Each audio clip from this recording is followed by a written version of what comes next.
Hey guys, Daily Kamel here, and I'm here to talk about something that is a lot more important than you may immediately think to yourself as a new player, and that is how to progress through Duel Links, right? How to progress through Duel Links. That's a question that a lot of people ask after we tell them to go build Amazonas. People are like, okay, go farm gems. So people are like, well, how do I do that? Is there a correct way to play Duel Links, and how do I go about doing that? So I'm going to break it down break down Duel Links to its core components, and then try to give you a quick summary of like how to go from A to B, from B to C, and C to D. So first, something I think is very important about Duel Links is understanding what type of game Duel Links is, right? Duel Links is a gacha collectible card game, and it is a tailored experience, right? So what does all that mean? That means that one of the primary ways for you to get good cards to compete in will be located in the shop, where you buy on these different deals, and these different deals have different groups of cards, and they're very good for you interacting with other players, which is the main focus of Duel Links, is what I would say. That's what they want to push you to the most. That's the highest level of play you can get to, right? So how do you kind of play Duel Links to make this work for yourself as a new player who does not intend on spending any money in the game, right? So as with most gacha games, your best friend as a new player are your resources, right? Your gems. As usual, that has never changed. And as a new player, you can make a lot of changes to the ways that you play in order to maximize the amount of gems and resources that you can get. So my first tip to you as a new player, after you build your deck, focus on increasing your stage level. Your stage level grants you multiple gem rewards for just completing missions, and then it grants you a lump sum of gems for completing all the missions in the stage. So this is a very good way. They try to push you into like using the different mechanics of the game. Tribute summoning is big early on, spells, using traps. Then later on it's going to get a little more complicated. It's going to give you effect damage, things like that, to do as missions. And you can also see here that there are several character unlock missions from the beginning. They give you a lot at, I believe, stage 13, and then you can't complete most of these until you unlock Yami Yugi, and you get Yami Yugi at 16, which is perfect because I get to show you this. So you unlock Yami Yugi's character unlock missions at 16, and this is a huge factor for you here. You'll be able to unlock all these other characters, and more characters means more gems. Really quickly, those of you who have been watching my YouTube short series Free to Play Every Day may recognize this account, and it's part of the reason why I decided to make this video. Upon starting to play, I was realizing, wow, you really get a lot of gems from stage rewards, and not just in Duel Monsters. You can unlock each world relatively quickly, and you have 5 worlds, each with stage missions, each that give you gems, and you don't have to set foot in the PvP arena once. A big qualm that people have about going for Amazonas is that they feel that Amazonas is not going to bring them immediate success in the PvP ladder. But really quickly, let me tell you that you do not have to rely on the PvP ladder for your main source of progression and gems. Think about the rewards you're getting. 5 per win, then when you rank up, you get some. That's nice, but it's not guaranteed. Stage missions and character level ups are guaranteed gems that you will 100% get. You have a bunch of characters in DM, which you can unlock very early on, and then you get your base characters from all of these worlds that you can level up. So there is a ton of gems waiting for you to claim, and they're so easy. Don't even have to set foot in PvP to do it. So that is another big thing that you should take advantage of as a new player early on in the game.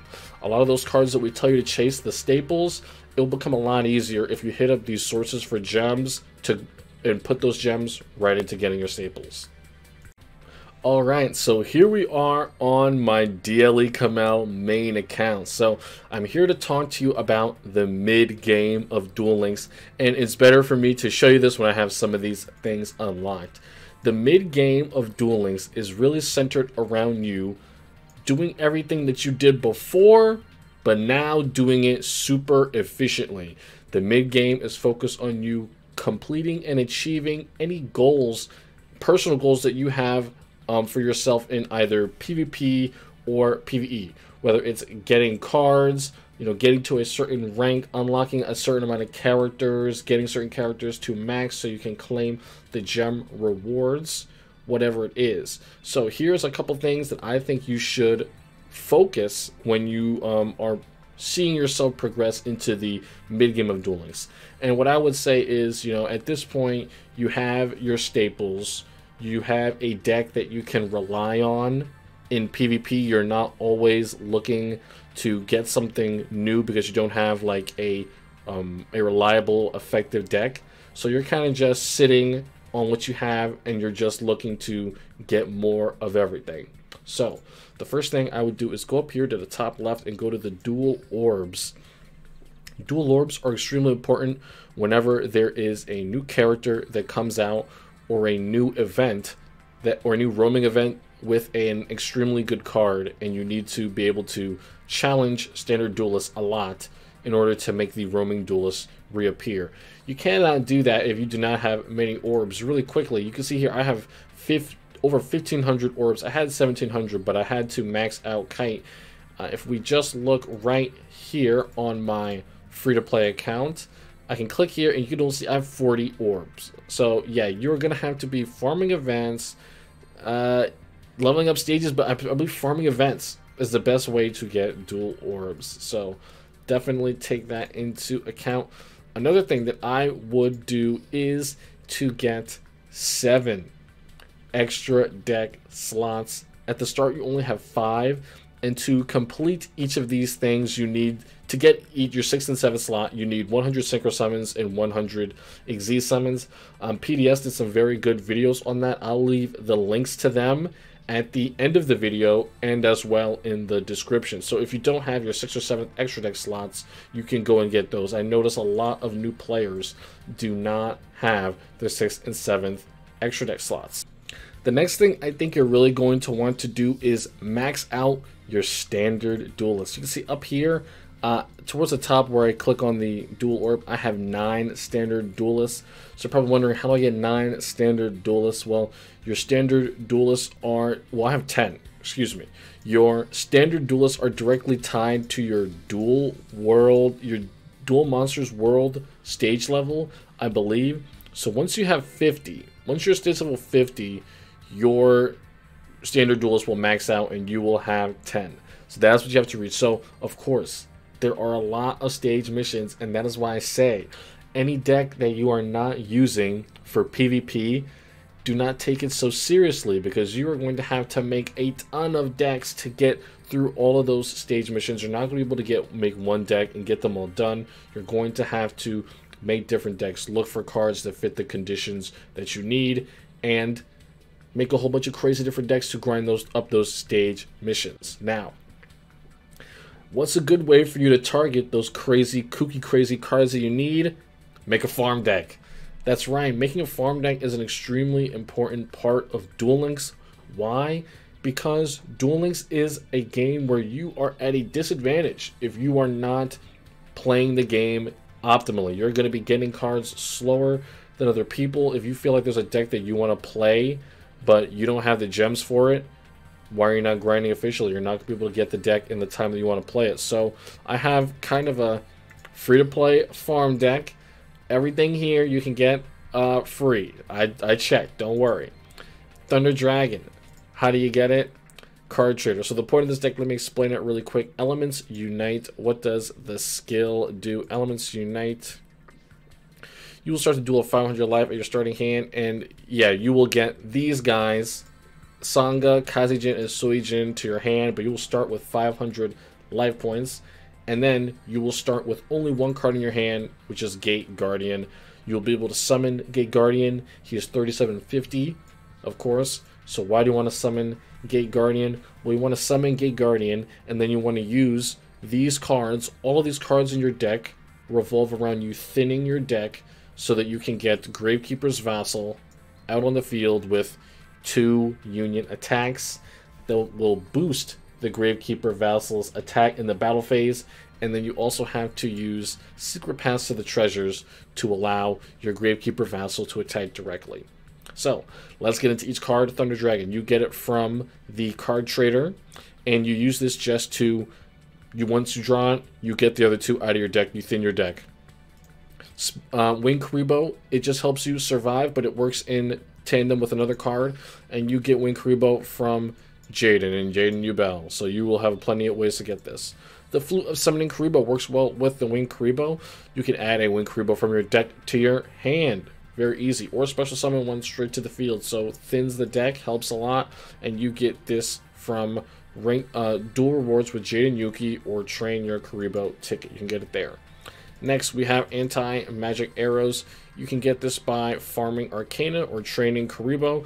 And this just makes it so this is so if you're going up against any specific deck for a farm and they have troublesome spell and traps, it's just so you have an out to that before you go into the battle phase, so they don't activate it. So this is probably a flex card. If you're farming a character that doesn't have that, you can probably just put in like an extra one of this card, the Legacy of Yatagarasu, which we're going to talk about. Next, Union Attack. Union Attack, you get it from farming Yugimoto on DM, or again, Train Your Karibo. Cards from the Sky is a level up from Taya Gardner, and it's in the Torii Meadows starter deck. This again, this just helps you draw cards. And Union Attack, we talked about it before. This is your main win con with Gravekeeper's Vassal. Secret Paths to the Treasures. This is the only card in this entire deck that you will need to spend gems on and go into a box, and it is a normal card, so hopefully you get it soon.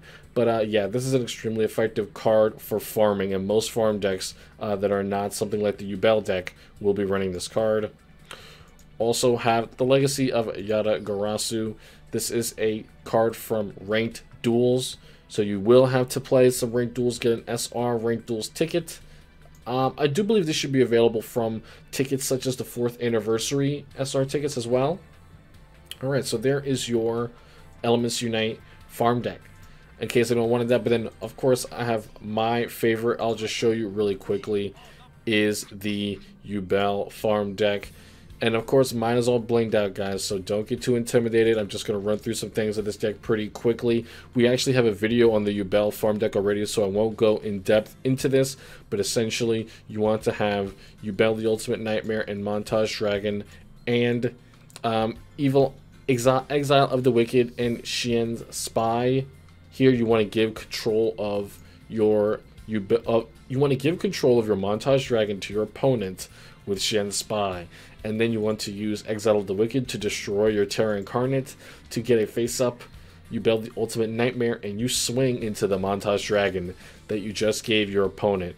Now, this deck is really tricked out with things like the Witch of the Black Forest and Sangan and these guys.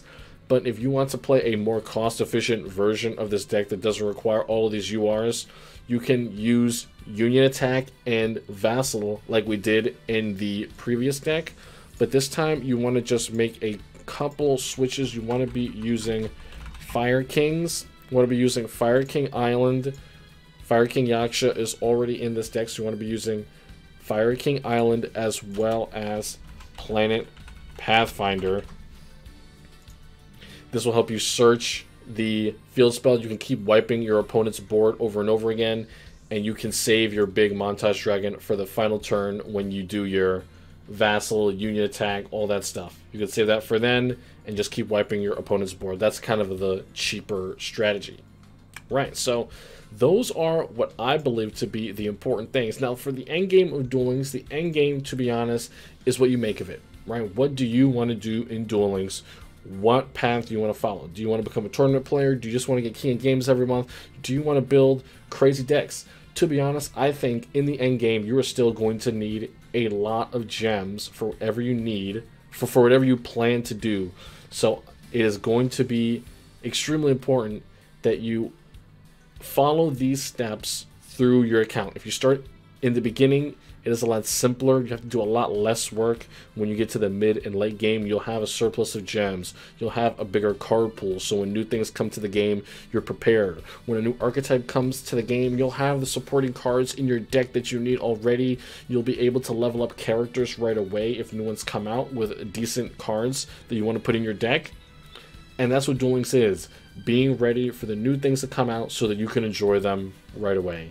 If you guys have any questions on things that I didn't go into in depth on, or things that you'd like to see me talk about like this in the future, please let me know down in the comments. Also, guys, check out the YouTube shorts on the home page of the Duel Links Entertainment channel, and see in your homepage, if you see any of our shorts in your shorts reel, scroll down a little bit and then you get a little shorts reel. If you find any of our shorts there, the first person to do it and screenshot it and send it to me on Discord gets a free Twitch subscription. So I'll see you guys next time.